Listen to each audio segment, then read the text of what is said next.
Olá, aqui quem fala é a professora Ariane, do IFP Campus Cocal. Estou aqui para mais uma aula de revisão para os nossos alunos e para os alunos do nosso querido colega, professor Diego, lá do canal História em Quarentena. Bom, primeiramente eu queria desejar uma feliz Páscoa para aqueles que seguem os ritos cristãos. E vamos lá dar início à nossa aula. Bom, nosso tema de hoje é Egito Antigo. É um tema cheio de mistério, cheio de material a ser revisado, cheio de material na internet disponível. Portanto, eu vou fazer uma simples revisão para vocês sobre as principais ideias que giram em torno do assunto e peço a vocês que retomem esse conteúdo através do livro didático, através de pesquisas na internet. Eu vou deixar links no primeiro comentário lá no canal para vocês acessarem e aprofundar o conhecimento sobre o assunto. Lembrando que a nossa aula aqui não esgota nenhum conteúdo, ela começa a dar o pontapé inicial para os estudos, né? Vamos lá. Bom, vamos começar aqui conhecer o Egito Antigo pensando primeiro na sua localização geográfica. Porque parece um pouco óbvio em dizer, mas o Egito fica na África. Por que parece óbvio, mas não é? Porque, gente, muito menos por falta de conhecimento de geografia e mais pelas representações do cinema hollywoodiano, muitos filmes sobre o Egito Antigo, os personagens eram brancos, eram interpretados por atores brancos. Então, falseou-se uma representação da civilização egípcia não pertencer ao continente africano. Portanto, gente, ela se localiza, né, o Egito Antigo se localiza no norte da África, numa região desértica cortada por um rio importantíssimo, que é o Rio Nilo, né, o rio perene. Lembre, não esqueçam exatamente que na nossa aula anterior nós tratamos disso, né? Por que essas civilizações elas se concentram às margens desse rio, utilizando-se exatamente de quê? Eu tenho a cheia do Rio Nilo, que é famosíssima, é exatamente o quê? Na época de maior período que o leito do rio, que a água do rio, ela ultrapassa o leito, ela banha as margens, e essa margem é banhada de matéria orgânica riquíssima, né? Muito propícia à produção agrícola, né? O aumento dessa produção agrícola. Outro aspecto interessante também é que, vejam só aí pelo mapa do continente africano, quantos países o rio Nilo corta, né? Para você ver a dimensão desse rio para a civilização, para o continente africano, né? Tanto que o Heródoto, um historiador grego, ele falou: o Egito é uma dádiva do Nilo. O que ele diz, né? Com certo determinismo, ele vai dizer que a civilização egípcia ela só foi o que foi graças à riqueza que o rio Nilo possibilitou, né? A alta produtividade e outras questões também que o rio Nilo vai propiciar a civilização. Bom, o rio Nilo, gente, ele servia para as mais diversas, ele tinha das mais diversas utilidades dentro da civilização do Egito Antigo, a civilização egípcia, como a agricultura de regadio, né, nessa sociedade hidráulica, que dependia não somente do curso natural do rio, como também eles passaram a construir diques, né, canais que levam a água para uma extensão maior do que o leito do rio permitia. Inicialmente, eles plantavam pós a cheia do Nilo. O que acontecia? O Nilo enchia, a água subia para além do seu leito e banhava as margens de humus, altamente rico em matéria orgânica, que levava uma produção. E essa alta produção de excedentes possibilitou todo o crescimento da civilização, que mais à frente se sofistica tecnologicamente e passa a também a construir canais, diques de contenção da água e ela passa a levar água para espaços mais longes, assim contemplando um número maior de extensões de terras de plantio. Também o transporte, por ser um rio perene e principalmente um rio profundo, ele permitia a navegação. Então, o Rio Nilo vai ser um veículo de transporte também.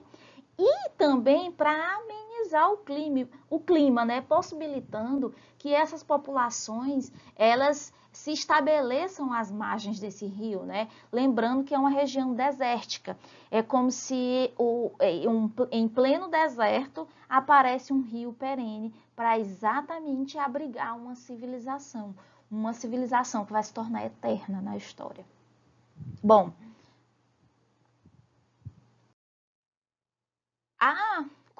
como eu falei a vocês lá naquela aula sobre as comunidades neolíticas, eu tenho aqui mais uma vez, né? Eu tenho o primeiro, as comunidades neolíticas, elas vão dar origem aos nomos. Esses nomos são organizados, liderados por umas pessoinhas chamadas nomarcas. Os líderes, né, dos nomos são comunidades organizadas. E esses nomos, o conjunto de vários nomos, vão se transformar em reinos. E esses reinos vão se dividir em dois em um dado momento, no Alto Egito e no Baixo Egito.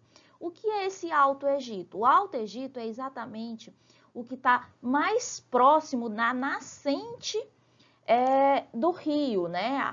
E o Baixo Egito é o que está mais perto da foz do rio, exatamente onde o rio deságua. Lembrando que esse Alto Egito, ele não vai se dar perto da nascente, porque como eu disse a vocês, a nascente do rio Nilo, ela vai muito além do território do Alto Egito, mas é uma questão de distância, né? Ela vai estar muito mais próximo da nascente do que da foz do rio, então por isso Alto e Baixo Egito. Portanto, gente, essas comunidades, esses reinos que vão vir dessas pequenas unidades chamadas nomos, depois a união de vários nomos vão se transformar em reinos e depois esses reinos vão se dividir com suas lideranças próprias em Alto e Baixo Egito. Mais na frente, com o crescimento dessas comunidades, desses reinos, né, vai haver o processo de centralização e de fusão desses reinos, que vai exatamente gerar uma monarquia, onde eu vou ter o líder faraó que vai surgir. É exatamente quando deixa de ser Alto e Baixo o Egito e passa a ser só o Egito comandado por uma monarquia liderado pelo faraó. Portanto, gente, eu tenho agora uma figura importantíssima para a civilização egípcia. E ele vai ser diferente da maioria dos líderes nas demais civilizações, que é exatamente um cara que tem o poder teocrático. O que significa teocrático? Teo significa Deus e crático, poder. Então, é um Deus que tem poder. É aquele que comanda o Estado, que é considerado um Deus vivo. Portanto, eu tenho aqui com o poder teocrático, né, a característica da sociedade do Estado egípcio é o Estado mais a religião, né? É a somatória em um único poder, o poder teocrático do faraó. O que nós vamos ter? Nós vamos ter uma civilização muito dividida. Cada papel é exatamente pensado de acordo com a sua função e o estado social que ele ocupa. Portanto, nós temos na base da pirâmide a principal, a maior quantidade de população, que é exatamente a população de escravos, principalmente povos vencidos, povos dominados. Eu tenho também os camponeses, que vai logo acima dos escravos, que é esta população que mobiliza a economia no Egito Antigo e também é a mesma que é convocada em época de entre-safra para exatamente trabalhar em servidão coletiva nas obras públicas e nas obras para o faraó. Eu tenho a camada de artesãos, que vai ser exatamente o conjunto de população que vai produzir utensílios, né, utensílios para essa sociedade, como artefatos em cerâmicas, artefatos em palha, artefatos para o exército, né? Tudo que for produção de transformação de matéria-prima em um produto vai passar na mão desses artesãos, né? É como se fosse a base primitiva do que vai ser um dia a manufatura e as indústrias. Então, nesse momento, quem faz todos os produtos vai ser a mão de obra do artesão. É aquele que conhece e sabe fazer desde a matéria-prima até o produto final. Ele consegue conceber aquele produto. Em um outro momento, tem os comerciantes que vão trabalhar principalmente nas trocas comerciais, nas regiões, nos cruzamentos do deserto, do mar Mediterrâneo, no transporte através do Rio Nilo, eles vão ter grande extensão para as trocas comerciais. Eu vou ter também os escribas, que vão ser um personagem importantíssimo para essa sociedade, porque nesse momento, gente, a gente tem uma sociedade que valoriza o registro. A escrita é desenvolvida e ela é aqui desenvolvida de acordo com a sua função. Existe uma escrita com uma função religiosa, uma escrita com uma função burocrática e a escrita com uma função popular. E esses escribas que vão ser os detentores desse poder. Essa civilização, o que de importante dela, é que ela já vê a importância do registro histórico, de como é importante ficar para gerações futuras o conhecimento sobre o faraó, sobre quem liderou, as narrativas daquela civilização. Então, a importância da narrativa histórica, do historiador, ela já vai estar presente na civilização egípcia. E graças a isso, muitas das informações que a gente sabe hoje é já desse amor pela história ou pelo poder que a história tem de mobilizar, de convencer que os egípcios já possuíam. Eu vou ter também aqui nessa pirâmide os soldados, que vão, a sua importância é exatamente de erguer e de manter o território e a grande civilização.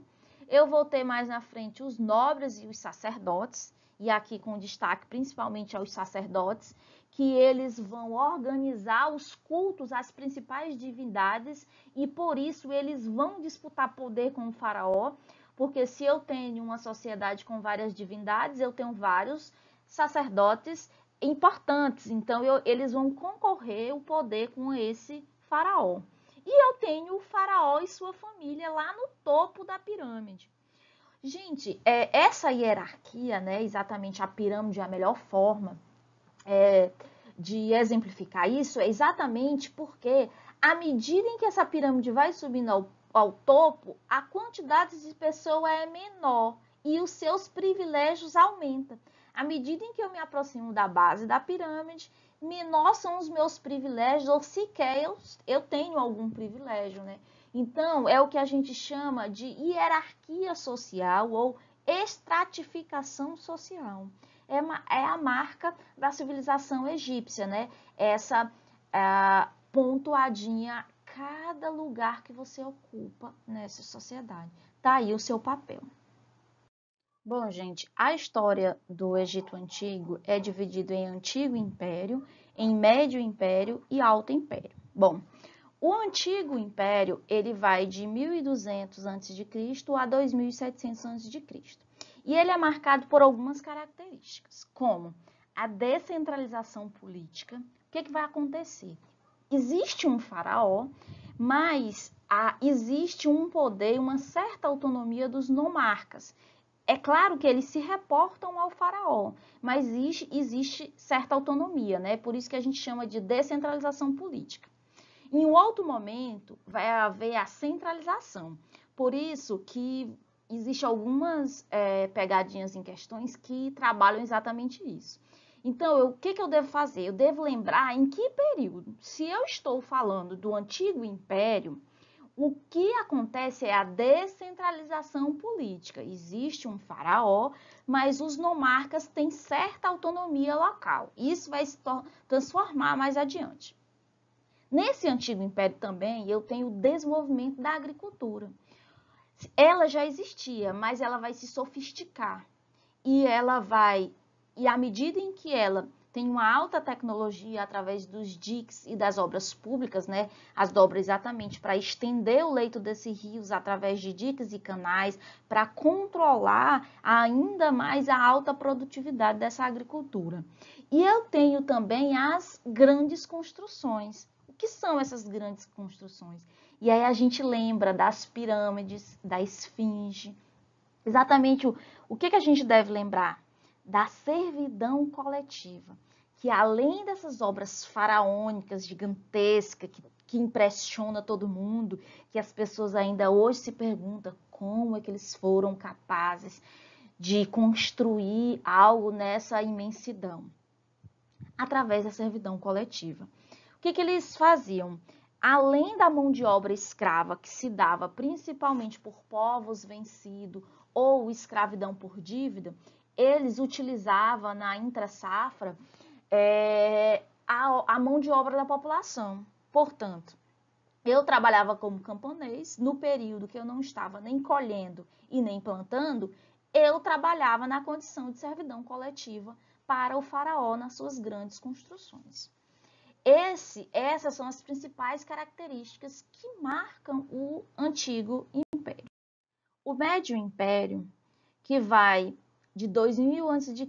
até 1580 a.C., ele vai ser marcado por duas questõezinhas que eu coloquei aqui. Uma delas é a centralização política. A centralização política, gente, ela vai ser uma resposta ao que aconteceu no Antigo Império. Se eu disse a vocês que no Antigo Império existia uma descentralização política, que os nomarcas tinham uma certa autonomia local, um poder local, esse poder local vai incomodar o faraó.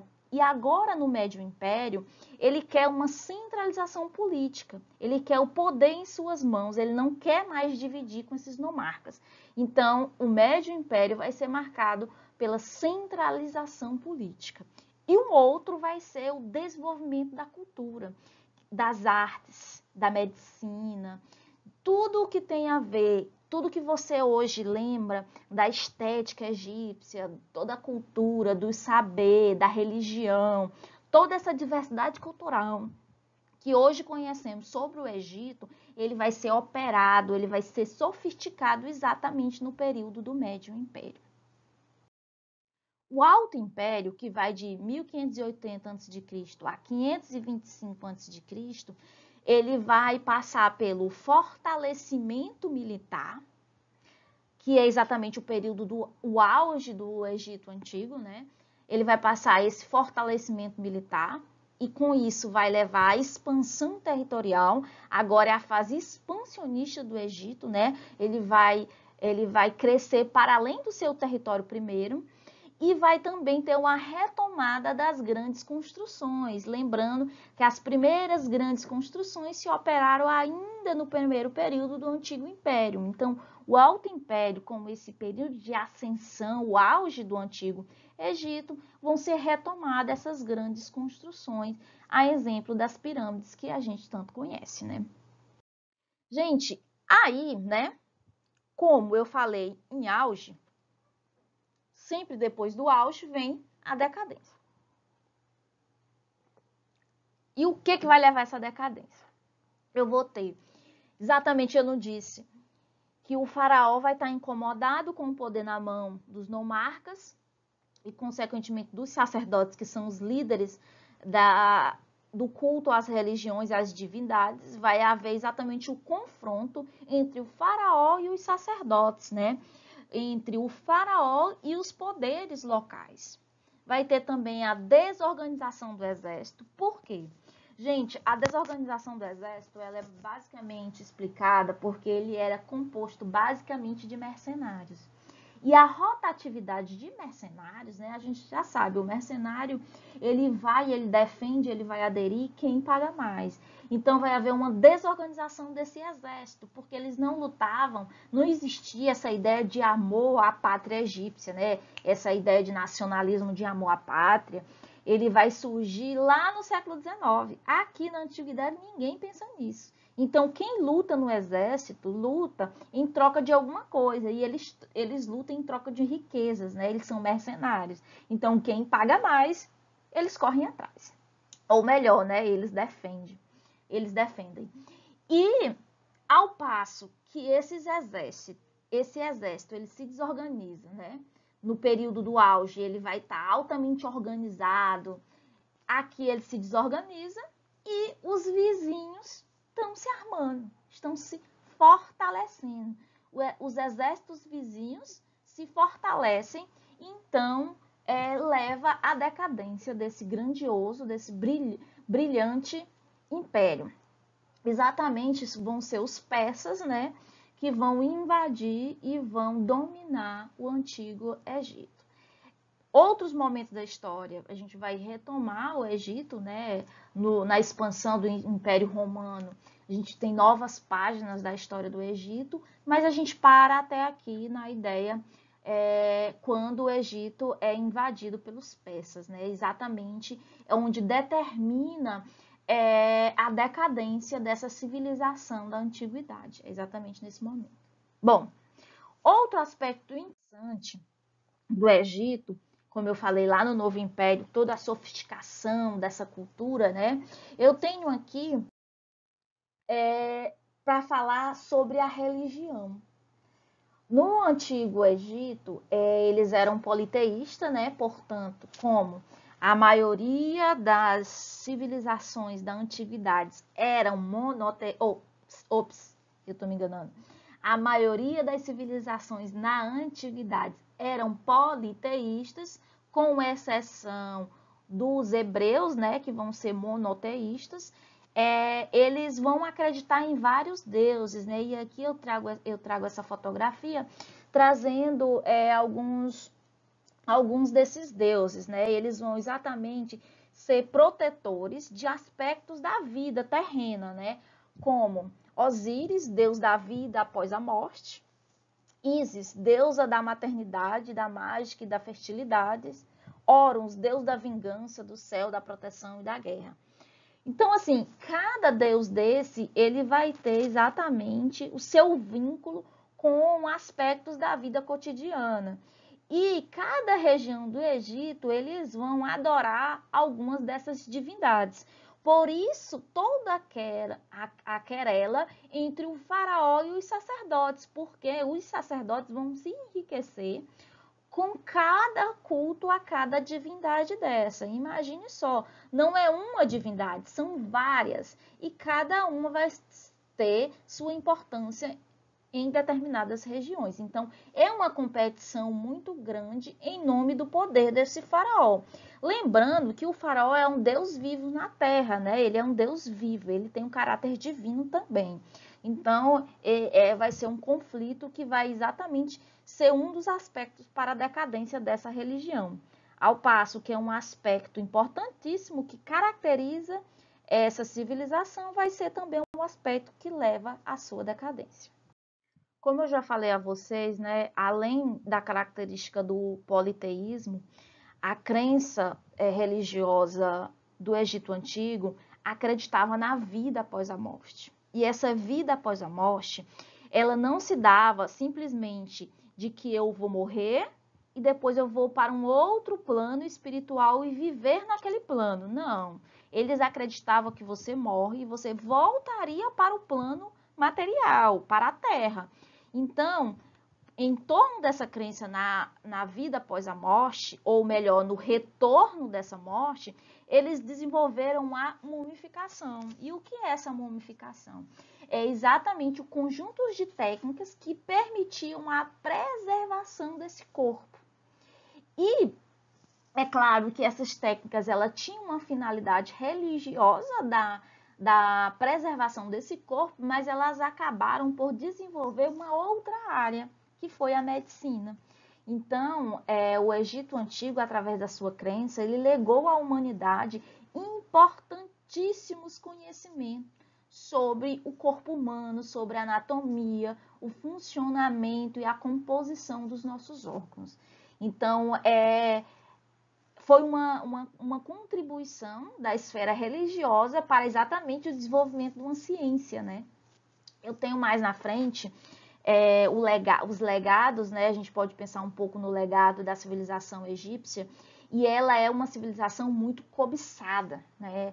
Dada a sua grandiosidade, a quantidade de informações e artefatos, toda uma cultura material que ela produziu, ela foi muito cobiçada e roubada, né? E é por isso, bom, para finalizar essa aula, eu vou propor uma questão polêmica e ainda hoje não resolvida no campo da história e do patrimônio. A civilização egípcia, ela é riquíssima em informações, a sua grandiosidade despertou muitos interesses, né? Inclusive se desenvolveu a egiptologia, né? Uma disciplina voltada só para o estudo da civilização egípcia. E assim, o patrimônio cultural, a cultura material da civilização egípcia, ela foi muito roubada, né? Ela foi muito expropriada.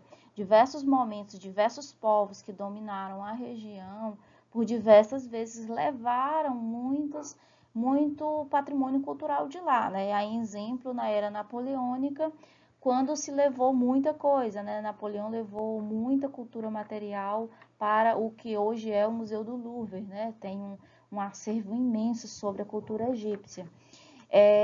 E assim, por outro lado, tem gente que diz, não vamos colocar essas casas estrangeiras que hoje têm esses patrimônios como vilões da história, que é por conta deles que estão preservados esses patrimônios, e é por conta deles que a gente conhece a civilização egípcia, né?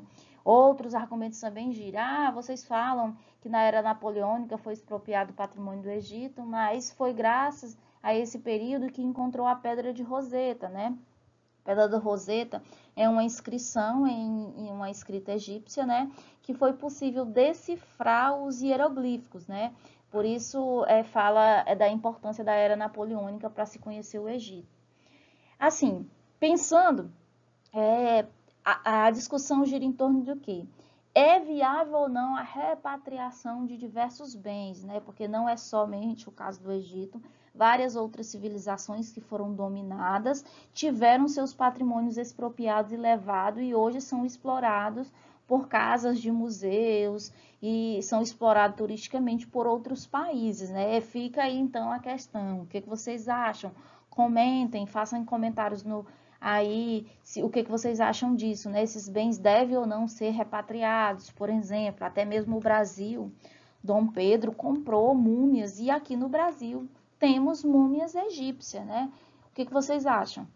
Esses bens devem ou não ser repatriados? Bom, a gente encerra por aqui. Próxima segunda-feira tem mais. Eu espero que vocês aprofundem o conhecimento de vocês sobre esse conteúdo e continuem em casa. Beijo!